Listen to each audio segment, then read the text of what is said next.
Okie dokie, let's change.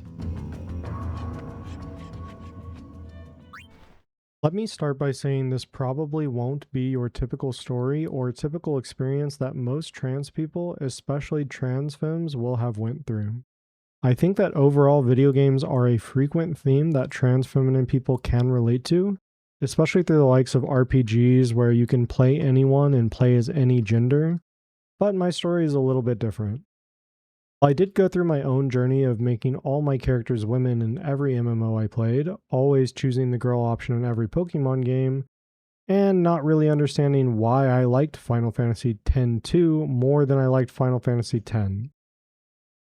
My first experience with gender euphoria actually came from an old game that most people played on the original Xbox. Halo Combat Evolved. It was one of the first multiplayer games that I can remember playing. I played on the PC and I must have been 9 or 10 years old. I know there were definitely other games like that came out around the time that I played, like Battlefield 1942 and later the original Call of Duty, but Halo was the most influential game I played at that time. I'm not sure what features the original Xbox version had, but the PC version had one feature that would massively influence how I grew up. And that feature was online multiplayer. After the campaign was finished, my best friend at the time also got the game. We realized we could play together from our houses because of the online multiplayer feature. However, it wasn't a party system where you invited each other and then queued up for matchmaking. Halo and many other old school shooters used a server browser and relied on third-party dedicated servers that players rented out, similar to Minecraft, Palworld, or Ark servers today. Or players would host their own servers on their own computers to get multiplayer matches going. This is slightly off topic, but servers being ran by third parties and players meant that the modding scene was crazy for that game. Anyways, when we went to click multiplayer, you had to name your profile. This would be what other users across servers would see you as. These names weren't unique, and you could have multiple profiles or even change your name at any point for free. Microsoft take notes. Being a dumb kid, I chose a username that made me laugh, and the most recent meme I had seen was a picture of a kitten holding a sniper rifle. Hilarious picture at the time, and there were sniper rifles in Halo, so it was a perfect fit, right? Literally in our first multiplayer match, someone referred to me as she.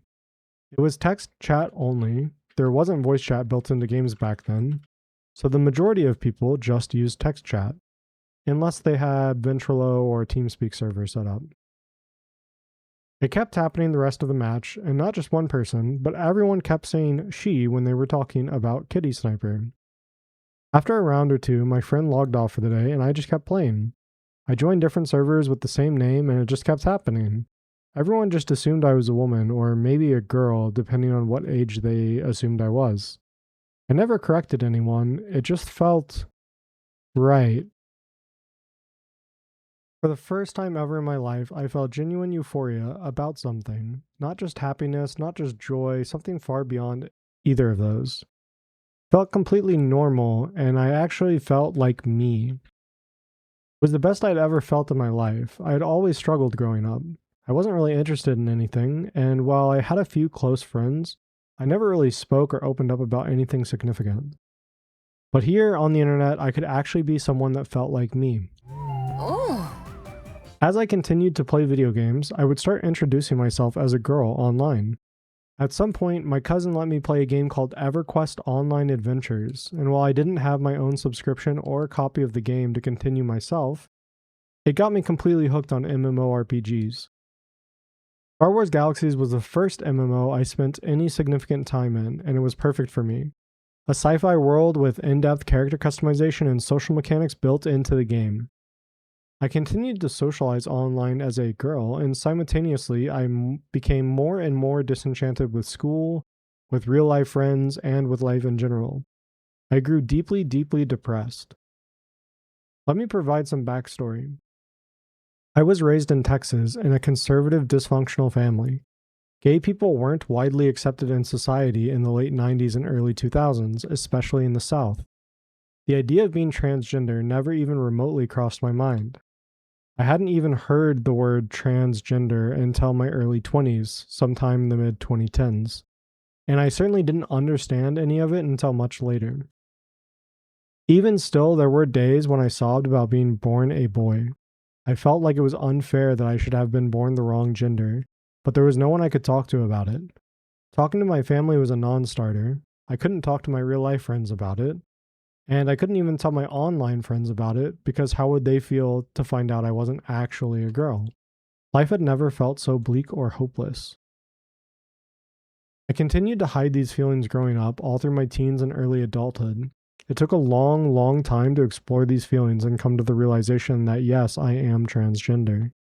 I didn't have outward signs growing up that, when looking back, would have been obvious necessarily.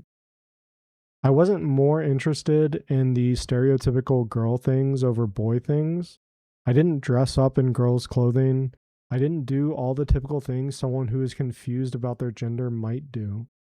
I ended up starting to transition later than many people do today.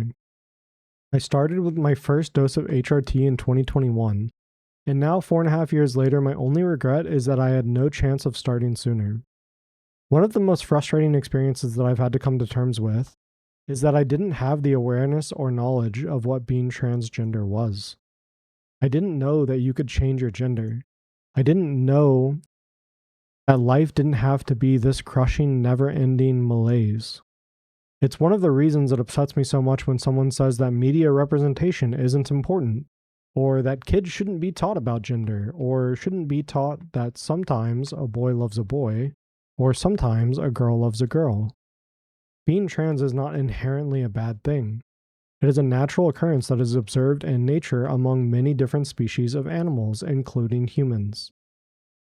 To clarify, I'm not saying that video games turned me trans, but video games gave me experiences that I would have been unable to reflect upon and explore due to my physical surroundings, the environment I was raised in, and the level of representation as a whole in mainstream media.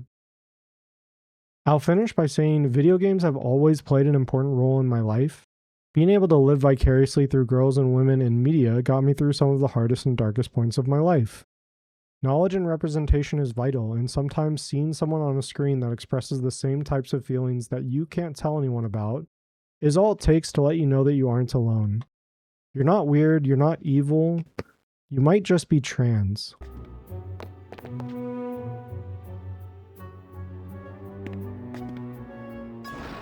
What does it do? Huh? That's it? What a letdown.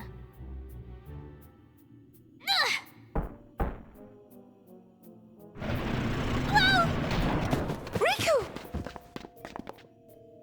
Oh, whose idea was that? Take it up with the boss. Boss? I've had this thing on too long. Let's change.